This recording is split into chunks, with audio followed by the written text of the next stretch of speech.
This is Breaking Down Security, and I am Brian Brake.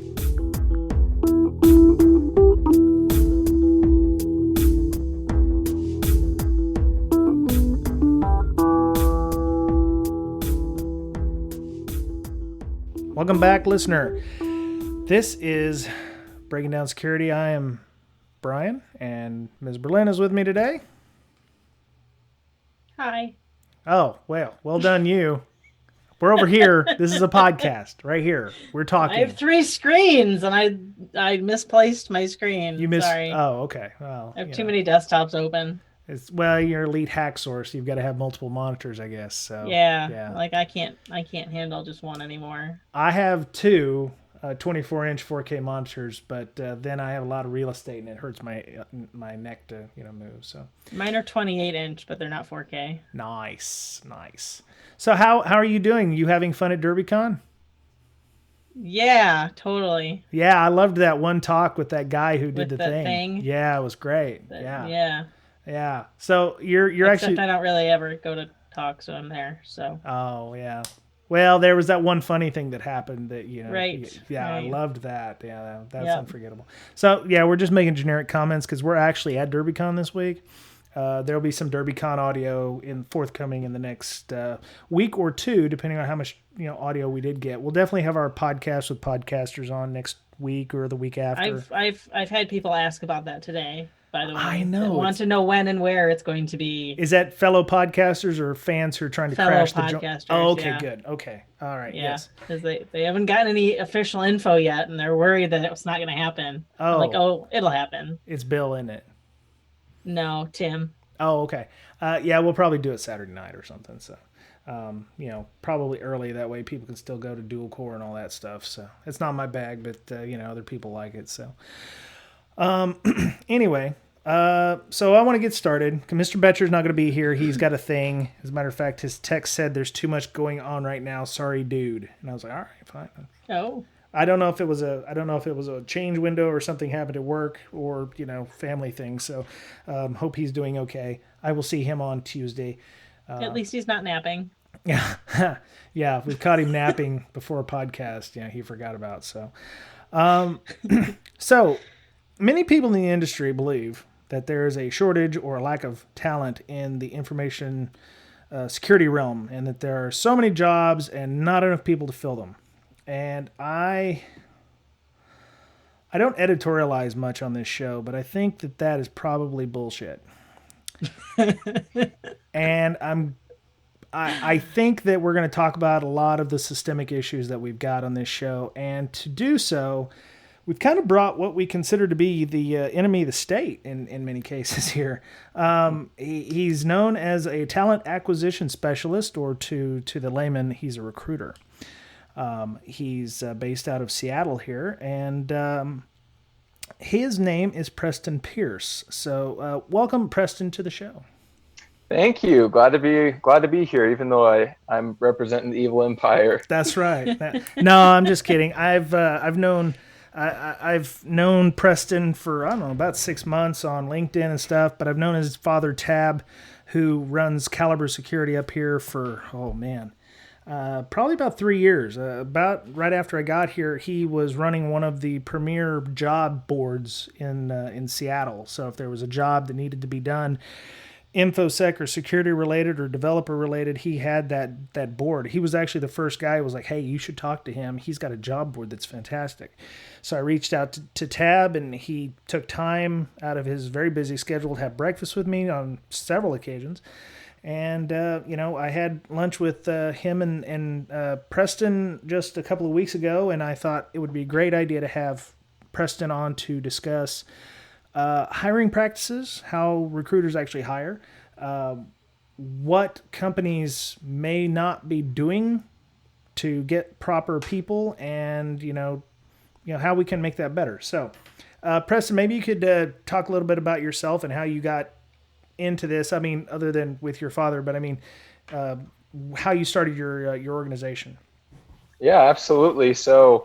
My company is 3P&T Security Recruiting. We started up about 2.5 years ago now.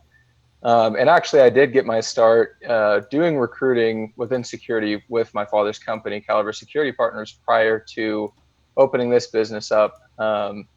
So I've been at it for a while. We've got a team of security recruiters, couple that aren't in the Seattle area, but we're all up here. But yeah, we love it. Security industry is great. We try and not be a part of the evil empire and be the, I suppose, antithesis of what most people would consider the spammy recruiter. So hopefully I can represent well today.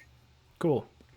I think a lot of the recruiters that we give the bad rap to aren't strictly security recruiters. Yeah, exactly. They have absolutely no idea what the industry is like, or probably any of the other industries that they recruit for.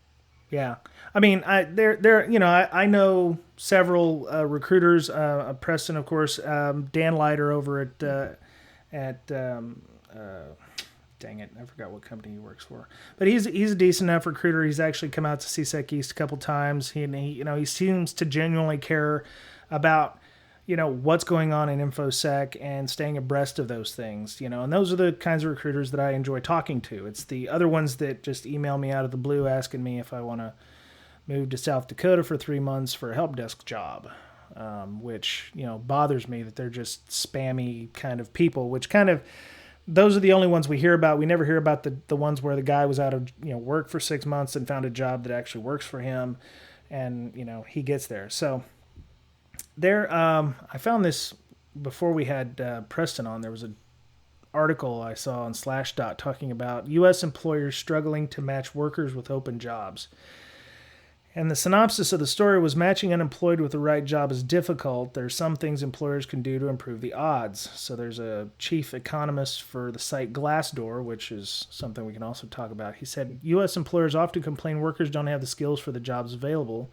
That's true for upper-level healthcare and technology. For the most part, it doesn't look like there's a skills gap. The main reason is there's too many job openings. That unemployment is so low and the U.S. labor force is growing slowly, there's no doubt it's hard for companies to find workers. But if that were the main problem, you'd see wages rising more rapidly in the economy, and that's not the case. So, Preston, when you are talking to companies, and it's not just, I assume it's not just companies in Seattle, you're recruiting for all over the country? Right, that's correct. Okay. Do you see that are some companies just starving for jobs? Is it based on locality, or do you ever look at the job positions and go, yeah, you're not paying what market value is? And I guess what is market value for certain areas is different in some parts of the country. So, I mean, could you tell us some of the things that you're seeing when you're recruiting for some of these jobs?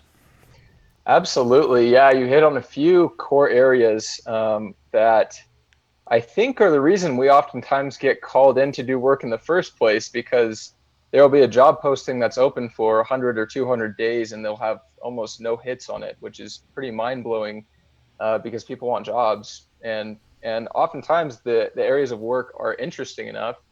But yeah, sometimes it's in a terrible geographic location. Sometimes it's for an area that shouldn't require somebody to be in the office, but they want them to be.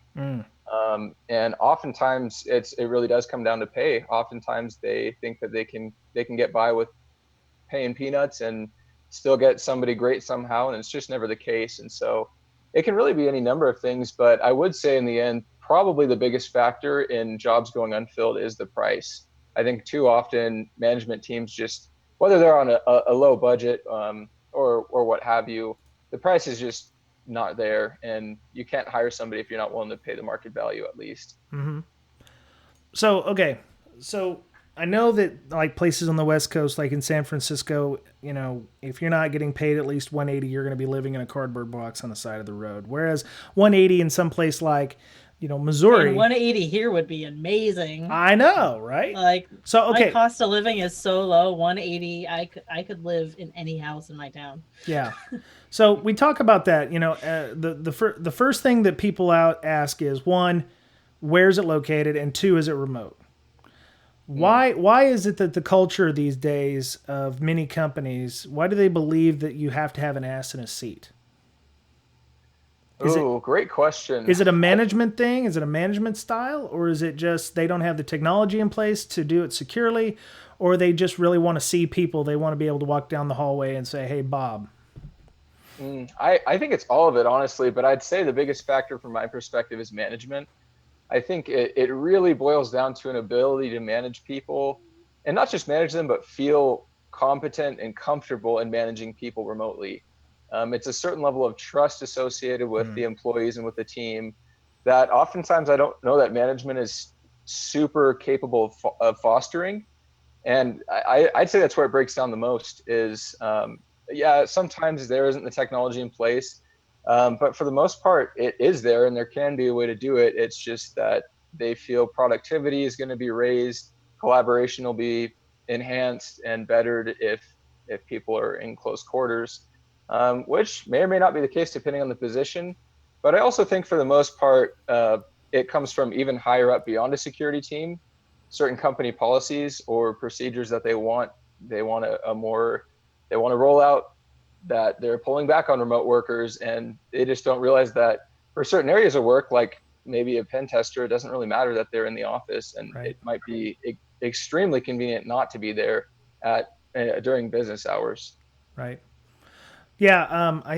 I think we saw some tweets on this whenever the hurricanes were going on, and people were saying, hey, companies that don't allow remote work, look at what happens when you put all your eggs in one basket. Now you've got, those kinds of not allowing remote work, or, those things, it will impact the environment if you're not geographically dispersed. My company is geographically dispersed. My boss is in Miami. My teammates are in DC, Minneapolis, and Sunnyvale, California.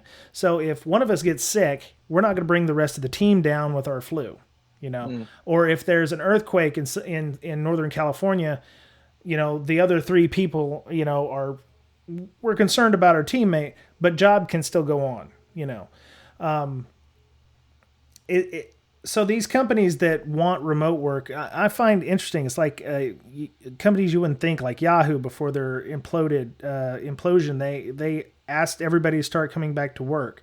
I just saw, I think IBM started asking people to start coming back to work, and I think you miss out on a lot of good talent by not allowing remote work as well. Yeah.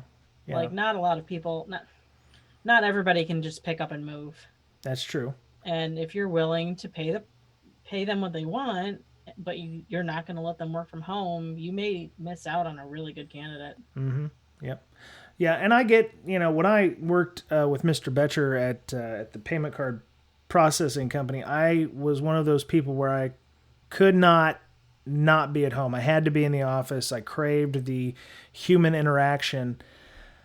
I'm not exactly sure how that got flipped, but now I can't not think about being in the office. I don't want to be in the office if I can keep from it, because I don't miss the commute. I don't miss the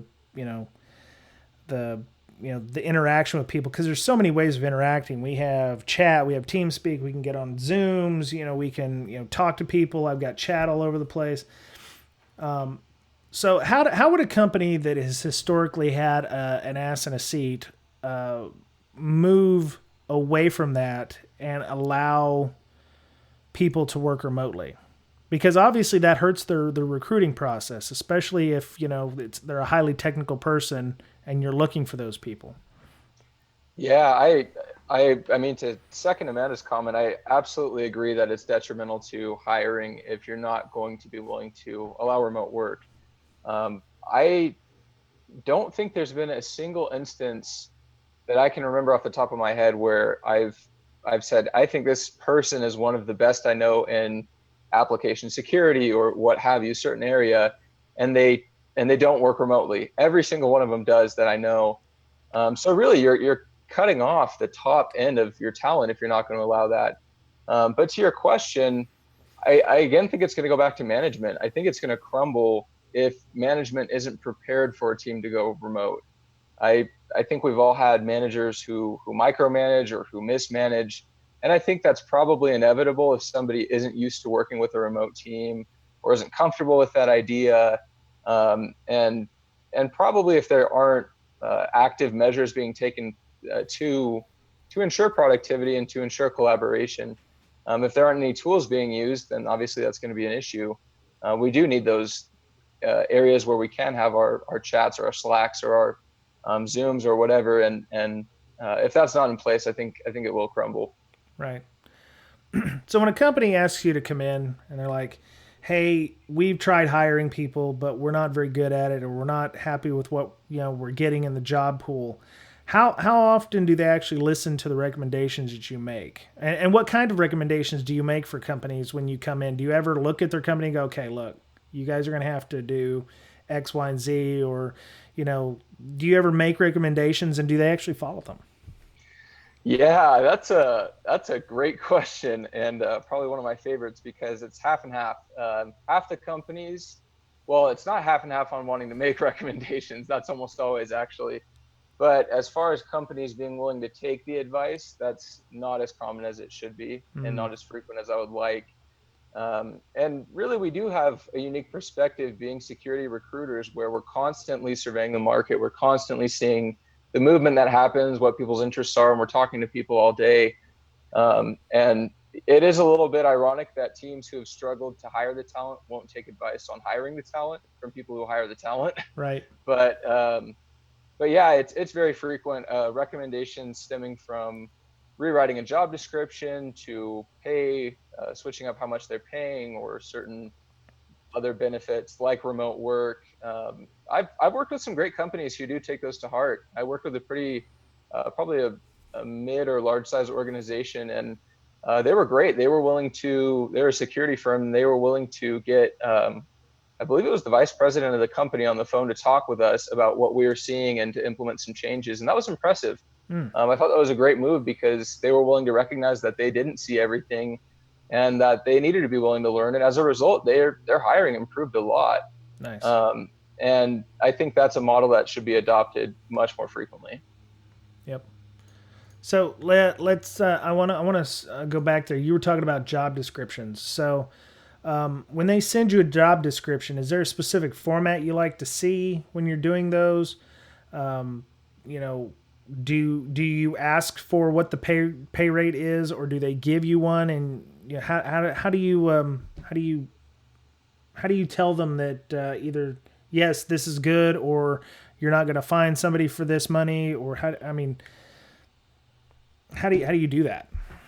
Yeah, so typically we will get a job description and a pay range sent to us immediately. That's oftentimes the first thing that we'll get sent is some sort of message, or get a phone call and say, we have this need in this area, this type of person, these requirements. Or if it's an email, they'll just say, hey, can you help us out with this, in a job description, and oftentimes a pay range. And if they're on the phone, there have been times when immediately, just knowing the market, I've just told them flat out that's not going to work, and that is the sole reason that you're not going to hire anybody, and us being brought on isn't going to change anything. But as far as the format goes for a job description, I would say being as concise as possible, but not leaving out the important information is really just what I prefer. I don't think I have anything too particular on preferences, but I've been sent a job description once or twice. It's like 3 or 4 pages long, and it's just like, why? What is this? This shouldn't be a pamphlet or like a research article. It's pretty simple. And the funny thing is, typically those jobs are actually the lower end of the tier on security positions too. So I don't know how that works, but yeah, I think keeping it short is short and sweet is really where it's at. Yeah. So what's the process like for when they come in? Is it because they can't find people, or they just think that you can do a better job of finding that talent? Yeah, it can be any number of reasons why we would be brought on. I would say it usually breaks down into a few reasons. One is exactly like you're saying. They simply don't have the knowledge or the experience in the security industry to go out and find their people. And oftentimes that won't be within security firms. Usually that'll be a company that has a security team, but they're putting their regular human resources, talent acquisition people on it, and they just don't really get it. They don't know what they're reading or seeing. So that's one reason. Another is that it's just a simple capacity issue. Sometimes there really aren't enough people in the HR department, especially if an organization is growing rather quickly. And that's been the instance a few times. And kind of along that line of thought, we've actually had a lot more work recently on venture-backed startups within the security space. And in that instance, they don't have recruiters internally. And so that's when they turn to us as well. Okay. Do you ever give training to the recruiters inside the company on how to do better recruiting? We've done it a bit. It's usually been pretty informal. But yeah, we have done some trying to help educate them on ways to go about learning more about the industry, kind of conducting your own research, looking at the tools that are available. And so we've done it a little bit. I'd like to do it a bit more. But frankly, one of the issues that I think that arises within this communication and recruiting process with dealing with human resources is that they've got a lot on their plate, like everybody. And oftentimes they just don't care to take the time to do it. And so sometimes it just falls on deaf ears, I would say. And kind of the same issue with trying to get to management with, sometimes we'll try and make those recommendations, but we hit HR before we can hit a manager, and they're kind of set there to be a wall between us, even though obviously it's going to work a lot better if we get to work together. Yeah. But yeah, that happens pretty frequently. So I know Miss Amanda knows about this a lot, but is that why networking outside of recruiters is so helpful, because it helps us get around that HR block? Are you asking me that question? Or? Yeah. Well, I mean, Miss Amanda networks quite effectively, and I've told people before, and I've had to learn this the hard way, that you don't. My last 2 jobs, I've not had to actually apply for a position in a long time. That's nice. Yeah. That's Just using really Twitter nice. is helpful. Great. Yeah. So I mean, I tell people you don't network when you have to, because it comes off as sounding desperate. When I was laid off from my job unexpectedly, I hit up the local ISSA and I was like, hey, I'm Brian. I'm looking for a job. That's what it sounded like, at least in hindsight to me. And people don't take kindly to you just, coming up and asking them if they have jobs available. I'm looking for people all the time, like not for my company necessarily, but like people are like, hey, keep an eye out on something for me or whatever. And I don't know, they should just be contacting a recruiter instead. Sure. Okay. If I could speak to it, I mean, from a recruiter's perspective, as probably surprising as it sounds, I actually think I would agree completely. I think that it makes a lot more sense. If I were putting myself in the shoes of a security professional, I would definitely go to a hiring manager before I go to a recruiter. And it's simply because of human resources. And I'm glad that the audience for this podcast is probably not human resource generalists, because they might get upset at me. But seriously, that's the issue we face most of the time, is that we need access to the hiring manager, and it's no different for somebody applying for a job. Somebody in the HR department who doesn't know security can be the difference between a hiring manager seeing your resume or not, which is just ridiculous. Yep. So a hiring manager, if you have direct access to them, they're going to understand what they're seeing. They might be able to actually have some real interaction with you in person. I think the likelihood is just so much higher that you're going to get landed in a job.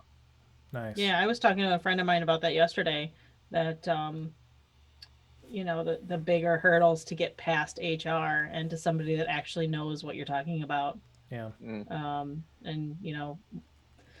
wording, or whatever however you format your resume, or maybe whoever you talk to is really gonna matter from one company to the next.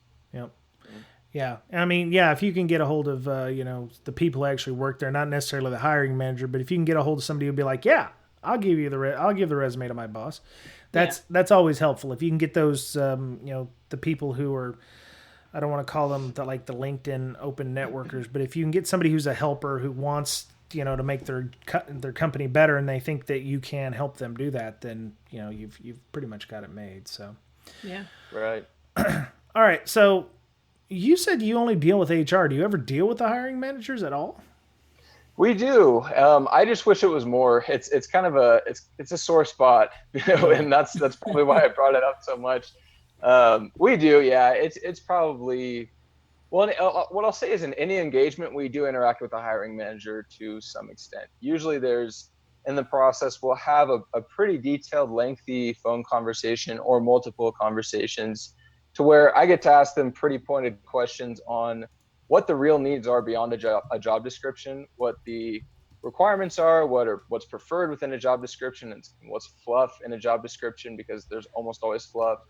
And so we do, and I would say the most successful engagements, we coordinate everything directly with the hiring manager, but that's not always the case. Once the companies get larger, usually the team leads always just have us go through HR, and I don't know if that's their preference or just company policy, but we do interact with hiring managers. I just wish it was more frequent.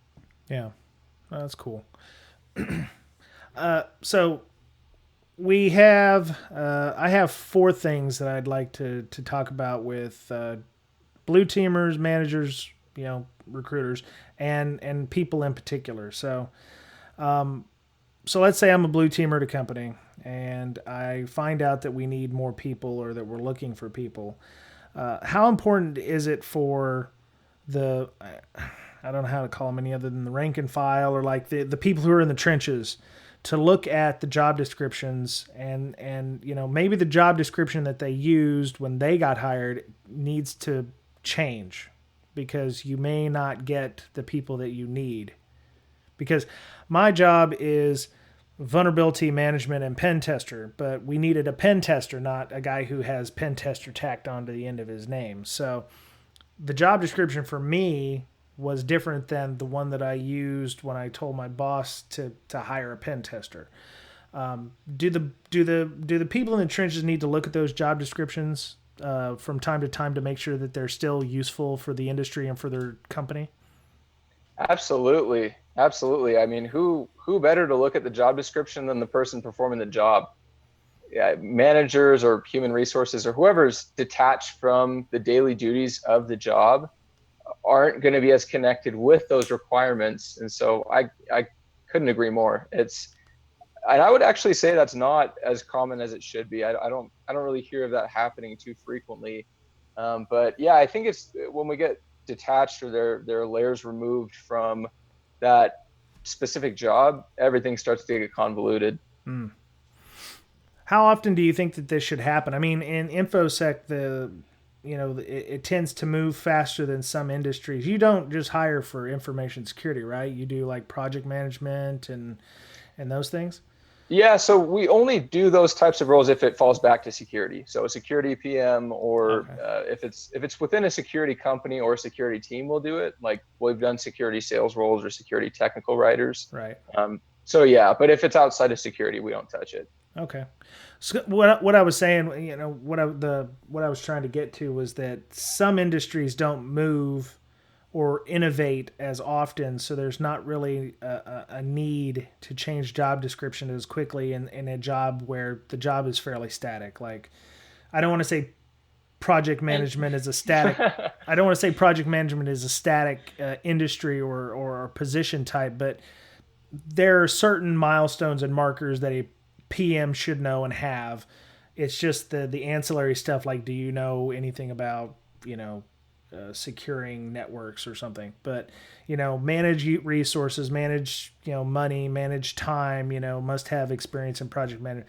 That stuff doesn't change. Whereas information security, pen testing in particular, or log analysis, 5 years ago Splunk probably wasn't the thing a log analysis person needs to know. Now it's like the thing if that company uses it. Amanda's got her eyebrows. She's like, yeah, you got to know the Splunks. So I mean, information security, the job descriptions change much more quickly, I would imagine. Yeah, that's definitely correct. And it's funny when you said that. As far as more stagnant industries, yeah, program management, project managers is kind of what came to mind. Yeah. Sorry to anybody who's a PM out there that's listening. It's a great industry and we need you, but information security just moves so quickly, and that's absolutely correct. As far as a frequency, I would say it's going to vary by the company and vary by the position. But if you are constantly hiring or your team is growing, I would definitely say every few months. It depends also how quickly they hire. Yeah. But especially if these positions are open for months at a time, 3 months, 6 months, that should be one of the first things you're looking at if you're not getting hits. If a job description isn't making sense to people, there's a good chance that they aren't getting a good signal from management and aren't going to want to work on that team. Right. Right. One of the other things about the job description is how often are companies, it's a give and take, right? So every company wants everything that's on that sheet, but how often and how long does it actually take for a company to go, well, maybe we don't need them to have experience with X, or maybe or 10 we years can of experience. Yeah. 10 years of experience with, Swift, programming language, which has only been around for 3 years, or, maybe the requirement for a CISP is not required, but they need to get one within 60 days if they don't have it. How often does a job lay stagnant before they do that? Yeah, good question. I would actually say they probably adjust it more frequently than one might think. I think that the issue sometimes lies in the fact that they adjust the requirements mentally, or they'll share that with the team, but they don't update it in the job description. And I think that it can be pretty apparent that there is some issue within a job description within a couple months or a few months, especially as they start getting people applying and they say, man, these people are completely off the mark. This is not what we're looking for at all. Yeah. Then it's just, what are you communicating out through the job description? And that, I would say, can often happen within a month or two. Maybe it takes longer depending on how slow the team moves. But again, then it comes back to actually going and changing what you're putting out there on job boards or through recruiters and what have you. Mm-hmm. Okay. So one of the other things that bother me, and I love, okay, so Dan Leiter works for Tech Systems up here in Seattle, does a lot of work, just like Preston. It's a dog-eat-dog thing. I'm sure you guys have turf wars or something like Anchorman or whatever. I'm imagining Anchorman like turf wars. That'd be great. I wish it were that exciting. It's not. It's like, hey Dan. Hey, man. Also not as violent, so that's probably good too. Oh, right. So no bloodshed. Exactly. Yeah. So there's a lot of jobs out there that require the use of it's contract to hire. Now, many of people that I know, contract to hire is kind of, it's a shaky bridge, and a lot of people are looking for full-time employment. Is the job market still requiring contract to hire, and why do companies do that? There are companies that are still requiring that, absolutely. But from our perspective, and I don't know that this is representative of the industry, I think we're seeing it actually less. And I think that those that have been contract to hire or who have been doing that are simply moving more towards staff augmentation contracts. But the contract to hire, I feel like it's been pushed one way or the other for the most part, where it's either going to be contract work, oftentimes staff augmentation, or it's going to be a full-time hire. But it really is a tricky, I guess, it is a shaky bridge. That's a great way of describing it. And as far as, from the recruiter's perspective, oftentimes we just have to work with what a company is going to do. But really, it's hard not to imagine where somebody's coming from saying, man, like, I get 3 months on this contract, and then what? Am I going to leave my full-time job for this contract to hire role? Exactly. How likely is that going to be? Exactly. And from an employer's perspective, I don't think it's advantageous. I think the mentality is, hey, it's kind of try before you buy, and we can maybe see, we can have some other company absorb these costs, or they have to pay their own benefits and taxes for a while or whatever. But really, in the end, you're going to limit your talent pool again. And I just also think it's a bad foot to start a relationship on. You're starting it on a relationship that's not built on trust, and that's never a good way to go. Yeah. Because, you see the contract to hire with all levels of positions. It's like, oh, yeah, here's a senior position. It's contract to hire. And this guy's like, well, I've been working here for 3 years. Why do I want to go to a 3 or 6 month contract where they may or may not pick me up? I have no insurance, no benefits, no time off, no nothing, basically. I'm a blue badge like at Microsoft, or an orange badge, I think. the culture up there is a little caustic from what I understand. Between there's a have and a have not kind of caste system there with the recruiters and the or not the recruiters, but the contractors and the FTEs.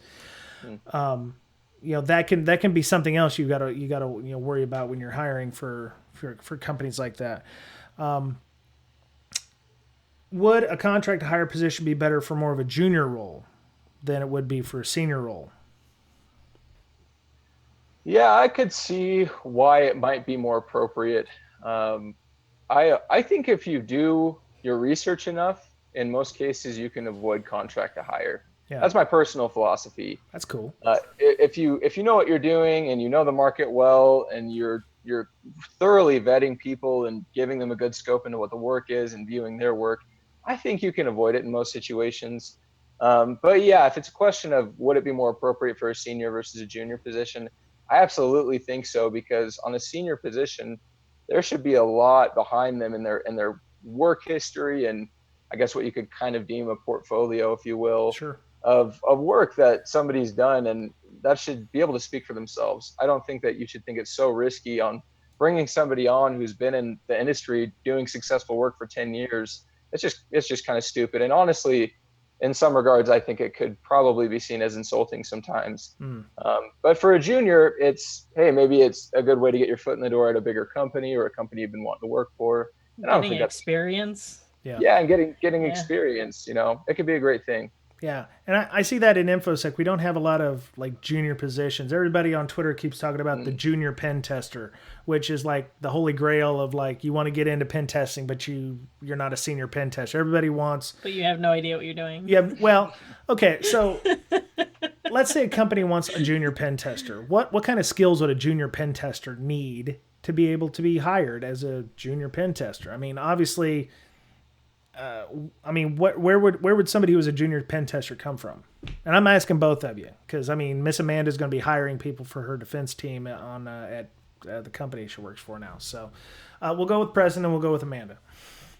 Yeah, well, this is such an interesting question because, as you both know, the junior pen tester it's pretty elusive in security. It's honestly the number of junior pen testers that I know.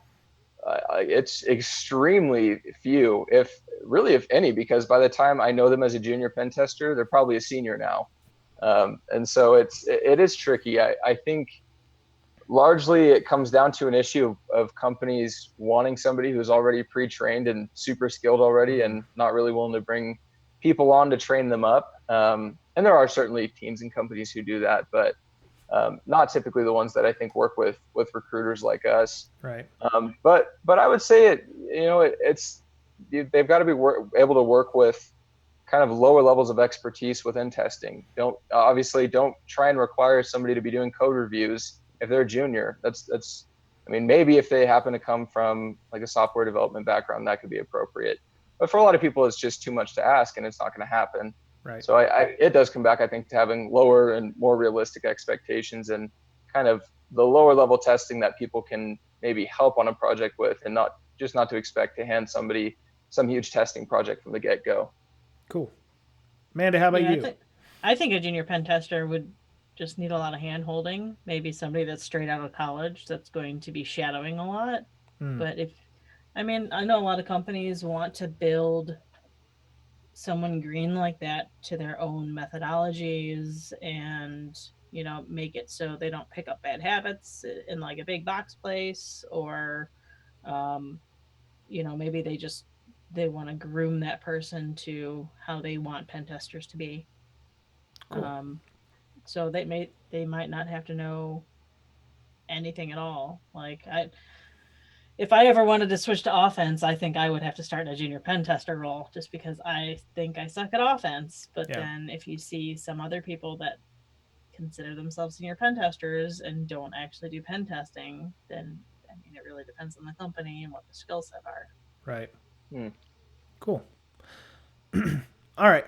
So I want to shift gears here, and I want to go to somebody that Preston would be recruiting for. Let's say that there's a position out there, and I don't have a degree, I don't have any certs, but the job, I know I can do it because of my off time. I'm, getting involved with CTFs, and I go to DEF CON, and I've, networked with several of those people, and I have a home lab, and I can, reverse engineer shell code. But the job that I'm looking at requires a bachelor's in CS or EE or IT and or OSCP or, all these qualifications that I don't have. How do I write my resume so that, one, you'll give me the time of day, and two, HR won't go, well, he's not qualified?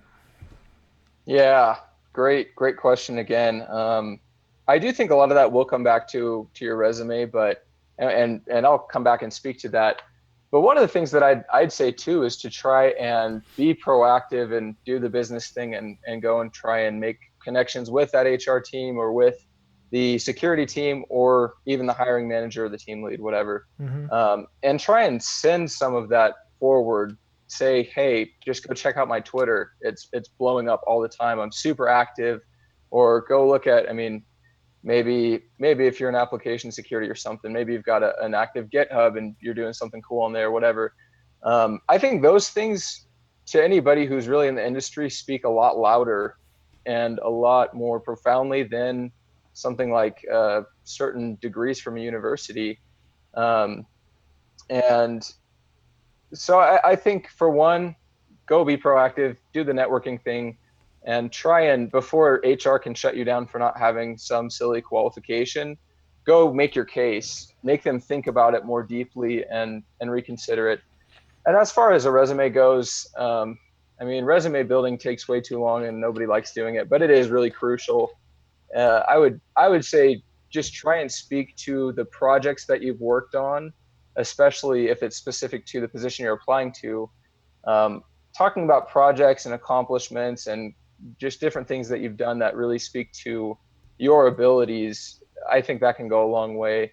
But if you can get somebody on your side that can kind of help be your advocate to say, hey, this is really ridiculous, they don't actually need a CISSP because it has nothing to do with this position, that's obviously really helpful too. Yeah, that's what I was thinking with the Blueteamers. If the job doesn't necessarily require that, then I understand why they might have that. If you're working on like a government contracts, government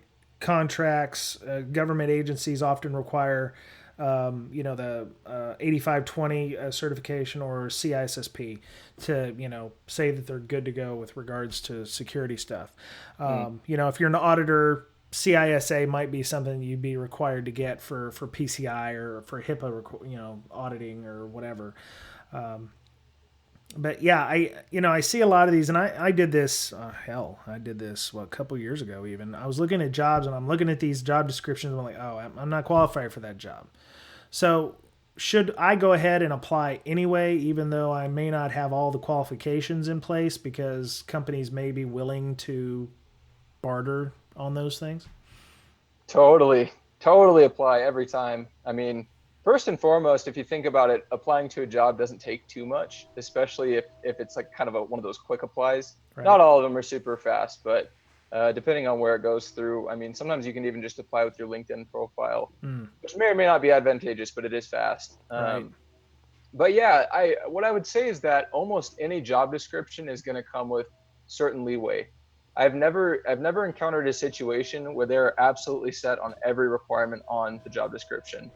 And it seems silly because then why say that it's required if it's not required? But that's just how it is. Yeah. No, I can understand. Keep this in mind, Miss Amanda, when you're you're the hiring manager. So yeah, right.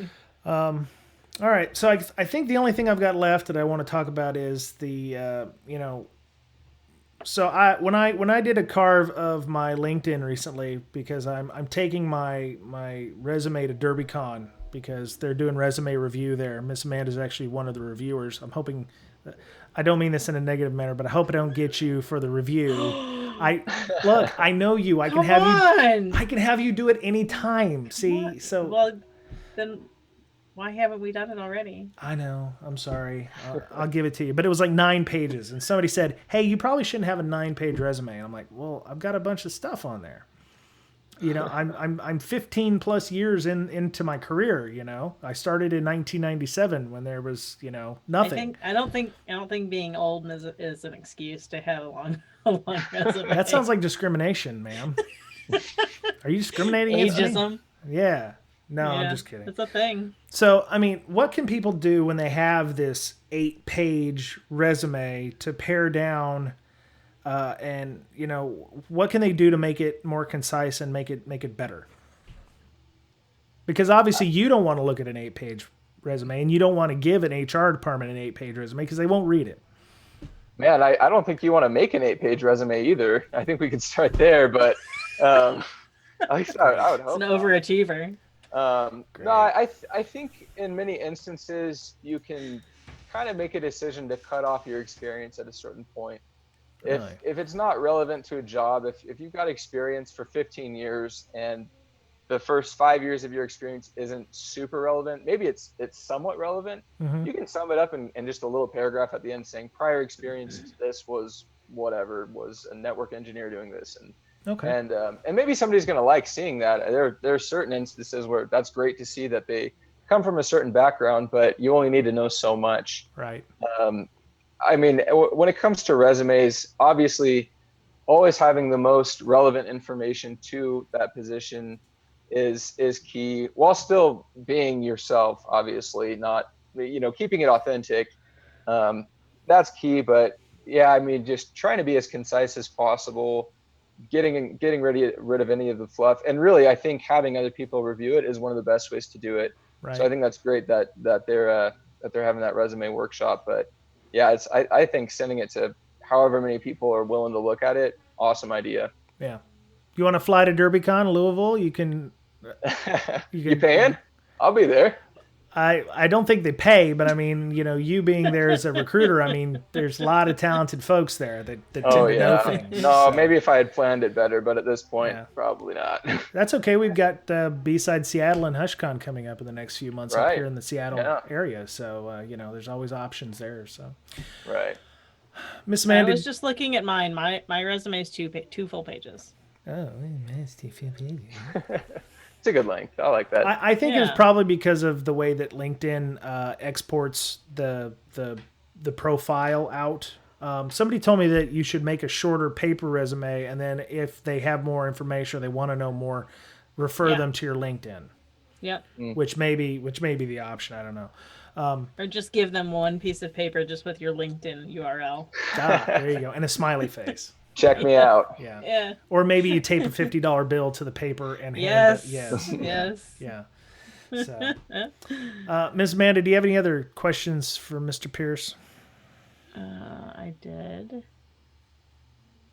And so you talked a lot about working with companies.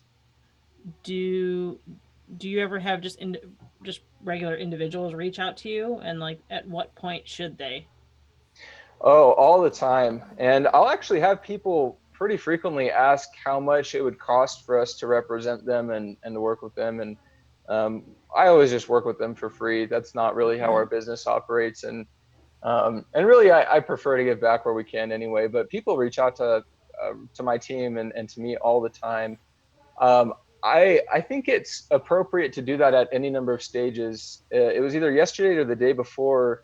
I had a young man get in touch with me from Los Angeles who's looking to get into penetration testing, asking me all sorts of questions about, should I go towards the OSCP exam to start? Is that going to guarantee me a job? And all sorts of questions, to where I was happy to give him guidance. And that was a great point, I thought, to be asking somebody like me and probably ideally penetration testers in his case, for some good advice. But I think especially if you've been out of work for a while, recruiters are a great resource. They might have some insight into why that could be, or just other people to get in touch with.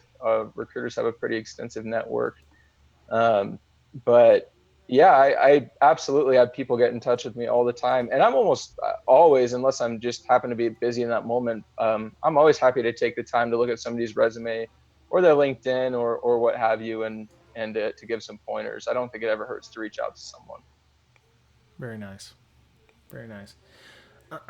So you mentioned people who are have been out for a while. How do you sell that person to a company if they've been out for, say, a year? Because, maybe it's not even job related. Maybe they had some personal medical issues or something. But from what I have heard, employers don't like gaps. So if there's like a 2-year gap, or, because, hey, I was recuperating in the hospital from, a major accident. How do you reconcile that? How do you sell that person to a company? Yeah, that's probably one of the harder things to do, unfortunately.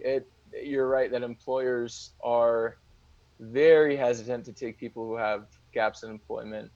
And I think some I would say don't mind it as much if it's maternity leave, which is cool.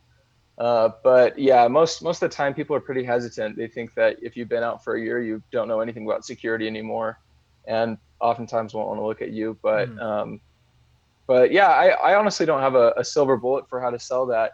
Other than that, if somebody is really competent, if they have a lot to show for their work, just putting that forward and saying, hey, take 3 minutes and get a good impression of this, see if this person's work is good, and then come back to me and tell me what you think. I think a lot of it just comes back to kind of really taking on that sales side and being willing to push a little bit on HR or whoever you're speaking with, whether it's the recruiter or if you're an individual who's been out for a time, and just saying, hey, test me. I've got the knowledge to back it. If you press me, I've got this. Like I can handle anything you're going to give me.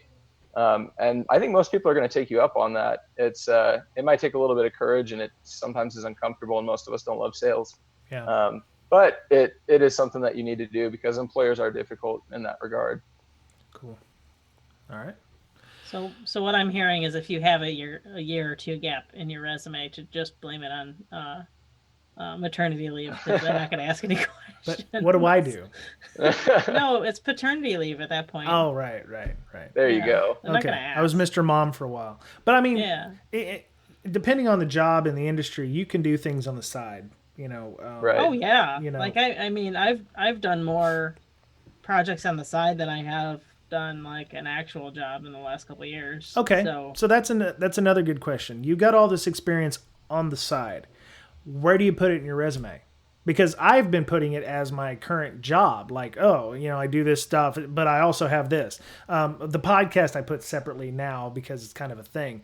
But, if you're doing CTFs at DEF CON or Black Hat or Derby, and you've done fairly decently in those, and that's not part of your job. Maybe you're doing project management, but you just like the guy we had on Robert Sell. He's like a manager, but he went and did the social engineering CTF at DEF CON and got I think that's an accomplishment that you can put on your resume. So like I have 2 sections at the bottom. One's for certifications, trainings, and publications, and the second is for conferences, affiliations, and presentations. Okay.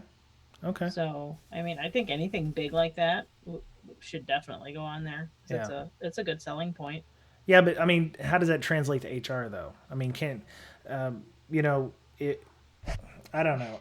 It just seems to me that those things, for a hiring manager or somebody who's in the know, who's technical, blue team in the trenches, would be like, cool. Holy cow, we need that guy, Yeah. And HR would pass on those people. Right. So I think that's another part of the issue with the industry, is that the people who are actually doing the hiring don't necessarily know what is needed for the job. So that's why I guess we have people like Preston getting around the HR block and stuff. So doing my best. Yeah, right on. All right.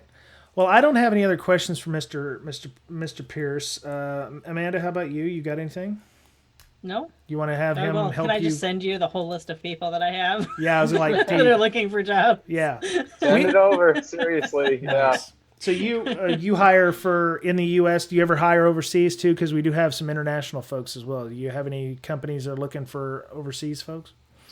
Not really. I have had a couple of requests that haven't really transpired to much. But I am connected with people internationally. So depending on where they're at, the thing for me is I'm certainly not about only putting somebody forward in any way if it's going to benefit us. That's kind of just stupid. And so if I happen to know anybody, even other recruiters who I think it might work out to send somebody their way, I absolutely do. And so, yeah, I mean, if you've got international people, send them over and we'll see what we can do. Cool. All right.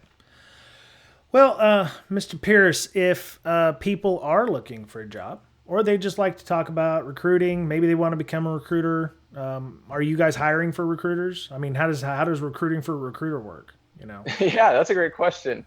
Oftentimes it is word of mouth. Oftentimes it is recruiting recruiters. But yeah, we are hiring and we have been hiring recently. But I think word of mouth is a lovely thing to have to not recruit somebody.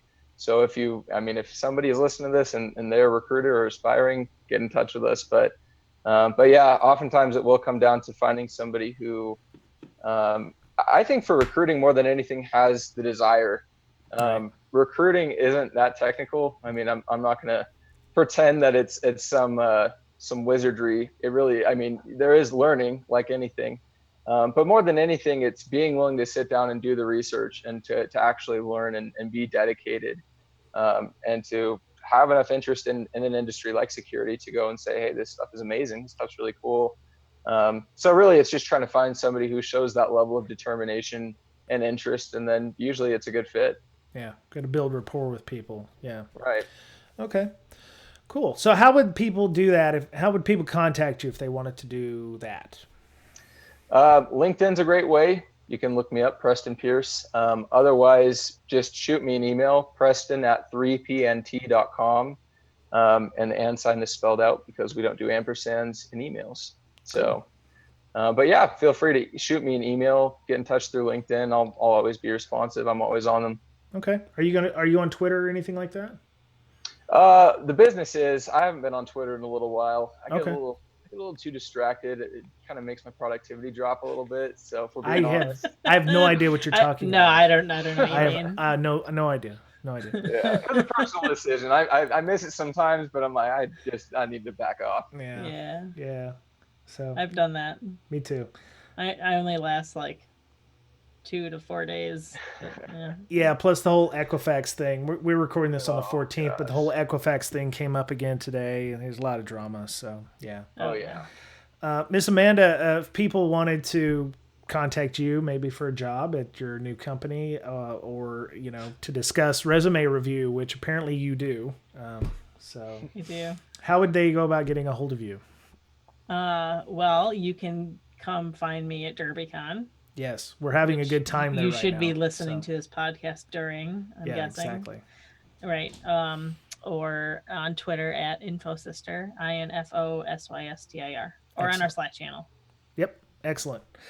Mr. Betcher, he's the lead developer and co-founder of LogMD. If you're interested in finding out about Windows logging, he doesn't actually sponsor the show, but we're gonna fix that. He's gonna up his Patreon level, I think. I want a T-shirt or something. I sent him a T-shirt. He just I know you did. I want one. Oh, okay. Well, I don't want a T-shirt anymore. I have way too many T-shirts. Yeah. I want them to start making like socks or tank tops. Leisure wear. Could be like some pajamas, nice comfy flannel jammies. Like I wear pajamas every day for work. I want some pajamas. Okay, I'm actually wearing what I wore to work today. So you can find Mr. Betcher on Twitter at BetcherPwned, BOETTCHERPWNED, or LogMD. Malwarearchaeology.com is also another good site where you can find out information with him and Mr. Goff's company.